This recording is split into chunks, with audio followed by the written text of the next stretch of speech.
একটা ছেলে যেই সময় দেখা হইল, মেয়ের দেখা হয়ে গেল, উভয় পক্ষের দেখা শেষ, পছন্দ হইল, দিনটা আবার ধার্য করা হয়ে গেল গিয়া। তবে বিবাহর দিন ধার্য করতে সময় একটু দিন বালা বালা দিন দেখে ধার্য করার চেষ্টা করবাম।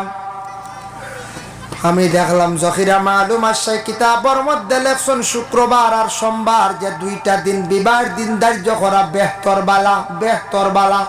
অন্য দিন পারবা। আমাদের দেশের সুবিধার্থে বেশিরভাগ রবিবার দিন বিবাহের দিন ধার্য করা হয়। এটা আমরা পরহেজ করলে মনে হয় ভালো হইব, কারণ নবীজি ফরমাইছেন অন্য ধর্মের মানুষে বিশেষ করিয়া যেটার উপরে বেশি তারা আমল, ওটার আমরা খিলাফ করতাম। কারণ যার জন্য বিশেষ করিয়া আজকে খ্রিস্টান ধর্মের মানুষ তারা সবথেকে বড় দিন হিসাবে পালন করে রবিবার দিন। ফারবা কোনো অসুবিধা নাই, তবে ভালো দিনে দিনটা ধার্য করিয়া বিবাহের দিন আপনার আমার